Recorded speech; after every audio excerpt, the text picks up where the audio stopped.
Rapper is asked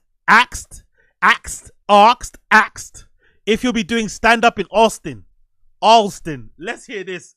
I'm curious to hear this. I'm curious to hear Brendan's explanation for why he will not be attending or going to the mothership. He will not be doing stand-up anymore. He refuses to. You guys don't deserve Gringo Papi 2. You guys don't deserve Gringo Papi Dos. He would refuses to do it. Refuses. Let's hear him say it. So do you ever do stand up still? No. So when you're out. By the way, I think this guy's a troll. I'm not gonna lie. I think this guy's an undercover homeless cat. I've seen this guy make some comments in the car when he's with Brendan, laughing at his car not going super fast, saying some slick shit. This guy knows the answer. He's been on the Reddit. He knows the answer. He knows Brendan gonna do stand up. He knows. This guy knows what he's doing. This host knows what he's doing. Good host. Feign ignorance. By the way, did you cheat on your wife? You're not doing stand up, are you? You know the answer, motherfucker. In Austin, you won't be going to the mothership. I'll probably hang out some, but again, I'll probably hang out means I'm not gonna go there. Remember, bros and sisters, there was a time when this guy was saying he was gonna appear on SNL. Can we give that a fucking moment, please?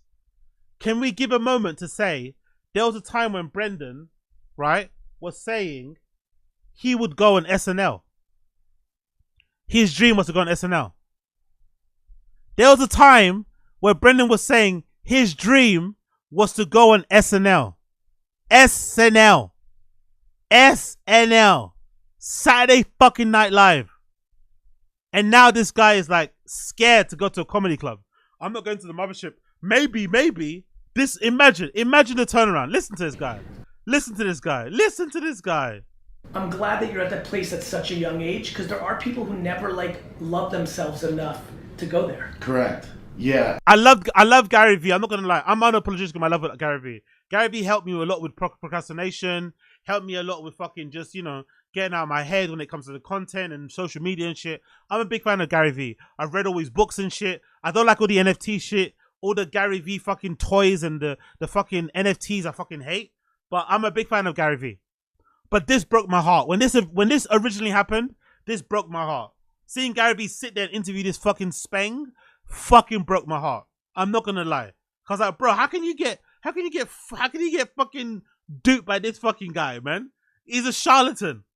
But it is what it is. And I think also, I wouldn't change anything. Of course not. If I would have got signed by the Buffalo Bills and had a 5 or 6 year career, or in the UFC, if I would have became champ or won my last fight, which was 8 years ago, I wouldn't be where I'm at now. Correct. Which is, to me, my true calling. But I had to go. To me, my true calling. There was a time when this motherfucker was talking about stand-up as his true calling. And in the momento,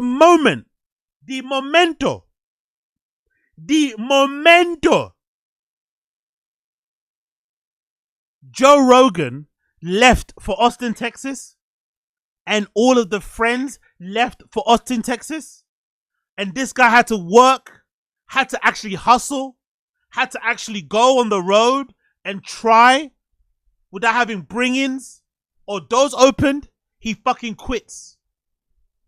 People are saying that he quit stand-up because of low ticket sales. I can believe that. I can believe the ticket sales. I can believe Brendan just couldn't endure the actual real grind of being a stand-up and going to all these random locations to go do stand-up in a fucking casino, and people are eating burgers. People have their back turned to you. You're doing stand-up and motherfuckers are eating tater tots with their backs turned to you. And there's loud music playing as you're doing stand-up. There's fucking sports on the TV screens.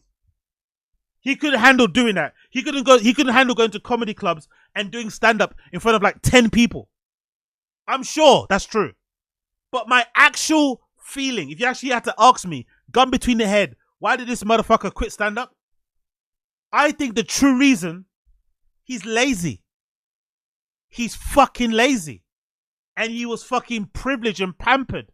and he couldn't put up with the grind of having to, like, you know, network, let's say, hang out at the store, get friendly with the new bookers at the new clubs, because the booker at the comedy club went to the mothership. So whoever replaced him at the mothership, he couldn't be bothered to try and get friendly. He couldn't be bothered to network with the new community of people at the comedy store now, because all the old heads went to Austin to follow Rogan. Lazy. That's why he quit stand-up, because he's lazy, in my personal opinion. Not because he couldn't sell tickets, because he's lazy and Rogan wasn't there to fucking hold his hand and put him up on the stage. Rogan wasn't there for him to kind of leech off his clout and get booked in other clubs. That's why he quit stand-up, in my personal opinion. Laziness. Through my journey to stand-up and being a headline comic and having specials. Were you a class clown? Yes, Yeah. class clown. You were a class clown, but not the way you're thinking about it. You were the people that you were the clown that people laughed at, not the clown that people laughed with. I grew up in Aurora, Colorado, which is predominantly like a black neighborhood. Let's Google that. Is Aurora? How do you spell it? Let's say Colorado. How do you spell Aurora? Aurora like that? Is it Aurora? Or is it Aurora? Is it like that? Is it Aurora? Is it like that? How do you spell? Oh, there you go. Is it Aurora? Yeah. Is Aurora, California, predominantly? What does Genius? No. Look at that. Look at that, bro. Is Aurora, Colorado predominantly black? No. Aurora, Colorado is not predominantly black. While the city has a significant black and African American population, it is not the largest racial group. In fact, the largest racial group is white, non-Hispanic. Not even white Hispanic. Not even white Chile. Not even white Venezuela. Not even white Nicaragua. Not even white Mexico. Not even white of all those countries. Colombia. Right? Not even that white.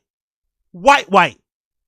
42%. And this motherfucker saying grow up in a black neighborhood. Like on the mean streets of Colorado with these fellow fucking niggas. Making jokes, eh? Making jokes with the niggas. That's how he got funny. Him and the niggas. Hanging around, eh? Alright, eh? I'm the fucking token white guy with a group of niggas. No, you weren't. You were the white guy in a group full of white guys. Because you're from Colorado. There's nothing wrong with that. There's nothing wrong with that. You went to Colorado. You were in Colorado with other whites. Why are you talking like you were with other blacks? Fucking hell. This motherfucker, man. This motherfucker. Honestly. Where's that video? Where's that fucking video? Where's that video? Ah. So to fit in, sports was the thing, and it was a double-edged sword for me. By the way, he's a good script writer though. I'll give you that. To be fair, no. Let me rewind. I think that's one thing I have to give you guys over there, Americans. I think Americans are so much better at lying than us Europeans. I think it might be because of Hollywood. It might be because of Disney. You guys have an ability to craft narratives and stuff. It's like all your like crypto scammers, all your like self-help gurus and motivators. They have amazing origin stories. Oh, I grew up in like a crack house. My mom was a heroin addict. I was actually born with crack in me. I had to fight for my supper. I had to kill pigeons for dinner, you know? And then I decided singing in a toilet. And then I became this big star because some record executive from Sony walked past the toilet and heard me singing and signed me. And then, do you know what I mean? You guys have such an amazing way of crafting this origin story, this tale of your upbringing. That's amazing. That's what Brendan did. I grew up in Colorado, predominantly a black neighborhood. I was a white guy in a black neighborhood. So really, I was a victim of racism. Like really, I'm the victim. I was a victim of racism, but I didn't want to be a victim. I don't believe in being a victim. I wanted to prove to people that I belonged in this place. I belonged in this city. I belonged in this state. So I did the best thing that I could do. I became funny because I knew the blacks, the fellow niggers, all they cared about is sports and funny stuff. So I became funny and they kind of loved me and they brought me into their bosom. They brought me into their community. They invited me to the cookouts. I was doing the fucking line dancing shit. I was doing that fucking dance that all the Americans do. Whatever that fucking dance is. I was doing that fucking dance, right? I was fucking Harlem shaking and shit, right? I was fucking doing the fucking Powerful dances. bunch. Big up Assad Aziz. Me and boys in Aurora were getting picked up from school in 64 Impala. Match shootouts after football practice. Exactly. I would always cut the tension with my jokes. The entire time I was class clown. Exactly. Fucking exactly. Couldn't have said it better. Big up Assad Aziz. Because I wasn't big as a kid. I was smaller, but I was really athletic. So I knew I could make friends by showing them how good I was at football. Sure. But my heart and my passion was Saturday Night Live. I was obsessed with comedy. Oh my God. And if you remember, do you guys remember? There was a book that came out. SNL book, Brendan Schaub. There was a book that Brendan was obsessed with when it came out. Yeah, I think that might be the only book he's actually read. Because he actually felt like he read it. Do you remember? He was obsessed with that book. He kept mentioning the Saturday Night Live book and shit. Does someone have it? Books? I don't know if somebody has the book. But it was a book that Brendan was obsessed with. This is deep TFATK lore. But there was a book that Brendan was obsessed with. It was a Saturday Night Live book that came out a while back ago. SNL book. I'm pretty sure it's available now. There's a book that was released. I think maybe part of the anniversary that kind of told the whole story about this. There we go. Yeah, that one. Live from New York. Saturday Night Live. Brendan was obsessed with his book. So he was buying into that whole mythos, that whole tale at one point. Imagine the lie. Imagine lying so much. Imagine lying to the level where you start reading books. Imagine you lie so hard that you start reading books to support your lie. Absolutely incredible. Incredible liar. World-class liar, bro. SNL. Robin, my mom would, every Saturday we'd watch SNL, and then she always had me watch Robin Williams, so... She loved comedy. Look at the story switch. So when he came, again, if you're a real TFATK watcher, if you're a real TFATK hate watcher, or a former fan like I was, you would know in the beginning, Brendan would say early on, his dad was pushing him to football. Would push him for football. I think he even said, one of the things that breaks his heart is that not only when he didn't make it professionally in football, I remember him saying he felt really bad because he felt like he let his dad down. I remember these episodes because I was a fucking dumbass fan in the beginning, right? Of this shitty ass podcast. But in the beginning, it was decent. I'll give myself that defense. On Fox, it was kind of decent. When the show was on Fox, it was kind of decent. And I remember he used to say that. And now he's switching. And if you remember in the beginning too, by the way, if you remember, Brendan has never been close with his mum. That's why you don't really hear him mention his mum. Brendan and his mum aren't that close. I'm not too sure because I think his mum used to be an alcoholic or because they're divorced. But for whatever reason, Brendan is not that close with his mum. Doesn't really speak about that much. So it's funny that he's now saying his mum played an integral role in him doing stand-up because she made him watch Robin Williams, made him watch Jim Carrey stuff, made him watch stand-up comedy. When really he credits all his success to his dad, really.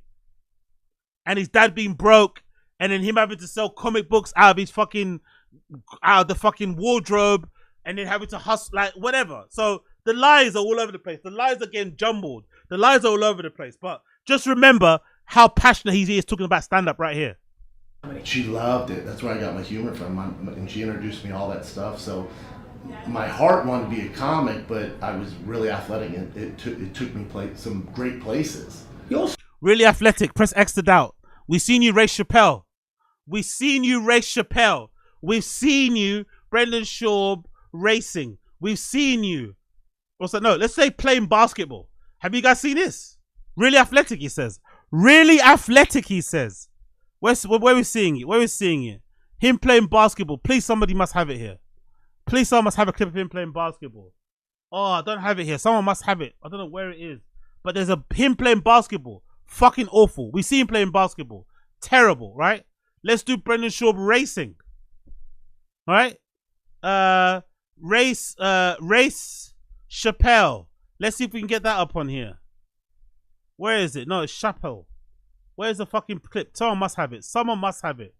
Oh, there's a clip from my fucking show. There we go. Brendan fakes an injury to lose the race. Someone that's allegedly athletic. Allegedly super athletic. Allegedly super athletic.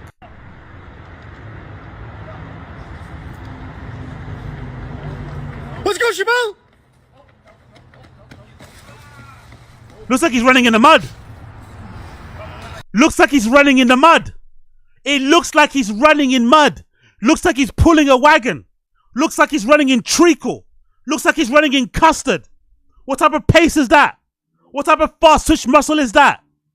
Chappelle Lacey is like 50 pounds overweight than him as well. And he blitz him. Chappelle Lacey is fat. And he fucking smoked him. Smoked him. And Chappelle Lacey's technique isn't even that great.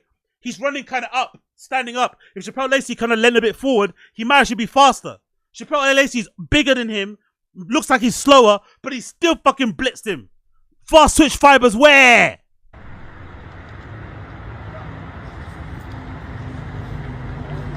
Let's go, Chabot!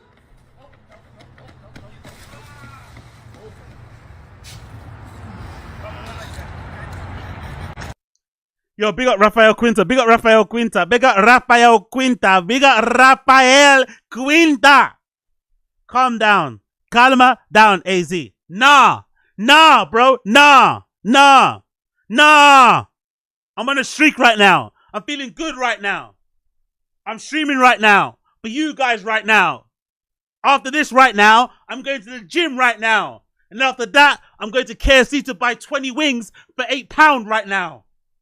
I can't be fucking calm. No calma down. No calma. ¿Qué es calma? ¿Qué es calma? ¿Cómo se dice calma? ¿Qué es calma? ¿Qué es? ¿Qué cosa calma? Calma. No calma. More hyper. More hyper. When we hate hype. That's what we do. When we hate with hype. Oh, let's go, bro. Let's fucking go. About calm. Fuck calm. Big up Rafael Quinta. Big up Rafael Quinta. Big up the stream chat. If you're enjoying the hype, like the stream. If you don't like the hype, dislike the stream. Okay? Vote with your thumbs. If you like the hype, like the stream. If you dislike the hype, dislike the stream. But engage. So again, based on what I know about your athletic career, I didn't know you got to go to camp. Obviously, I know about the UFC stuff. I mean, that means in junior high or high school, you knew you had a Lies. More SNL lies. More SNL lies. Look at this time. Look at this moment. Look at this moment. Look at this SNL lie. SNL was always my North Star, huh? Acting and comedy and Saturday Night Live was like our North Star. Still is. Still my goal to host Like that Saturday young Night. I love how even he couldn't lie. Even Brendan couldn't be convinced by his lie. He had to cover his mouth. Even he couldn't be convinced by his lie. Yeah, Saturday Night Live is always a go. It's always a go. Yeah. That's the go. Even he couldn't be convinced by his lie. Even he didn't believe his fucking own shit. Metaphysically, physically, on a spiritual, biological, subatomic level, even he couldn't believe his own lie. Like, it's SNL. What you can make with 100,000 chickens, yo? You can make mofongo. Yay! You can make arroz con pollo. Pollo guisado. Chile con acá. Guasacaca con queso frito. My favorite chili. Chile out. Oh, man. Please, Brendan. Ignore everything I said today. Brendan. Please give stand up another go. Please, Brendan. Wherever you are, please ignore anything I've said today. Ignore Unique. We're all haters. Ignore Podcast Cringe. Ignore Too Lazy to Try. Ignore fucking Comedy Enforcement. Ignore Nikki HSG. Ignore us all. Go and pursue stand-up again. You are funny. You are blessed. You are Jim Carrey, Robin Williams reincarnated. Please give us Gringo Papi Dos. Por favor. Please give us Gringo Papi Dos. Por favor. We need it. We need it. We need it. Oh, Chilean. Oh, Chilean. What a fucking legend. Saturday Night Live. Another Saturday Night Live clip. What was it meant to be? I think so. Do you so like how come you've never even tried to maneuver doing Saturday Night Live? You're definitely. I think I need to get more famous. Like they just had, you know. Oh, really? Is that it? Is that it? Is that it? You just need to be more famous. That's it, right? That's it. Just be more famous. Not more funny. Not more likable, right? Not more successful. Just more famous. Oh, I love it. I love the delusion. I love the delusion. You know, they have like Harry Styles doing it, you know? I think I got some more work to do. I'll get there. You will. Yeah. That will be a celebration. What was it meant to be? I'll get there. I'll get there. Bless the guy's wife as well. Yeah, you will. Willie Doe. Willie Doe. Anyways.